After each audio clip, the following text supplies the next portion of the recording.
Imamo tukaj ogromno tehnike ali pa kar veliko tehnike, ki nam zelo je v pomoč.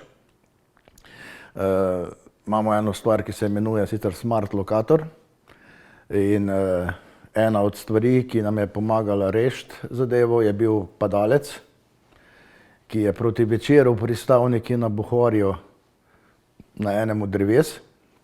K sreči je bil, ni bil toliko poškodovan, da je lahko poklical sam na pomoč. In sedaj on ni vedel, kje je, seveda ni vedel. Bohor je le veliki, ne? In na koncu smo ga mi s pomočjo tega Smart Lokatorja določili v bistvu na meter točno, kje je. Tako da smo lahko recimo napotili potem ustrezne službe, se pravi gasilce, reševalce in tako naprej, da so tega človeka rešili. Če ne bi imeli tega, Bog ve, kdaj bi ga našli, ne? Noben ne ve. Tisti dan sigurno ne, ker je že skoraj noč padla, ne?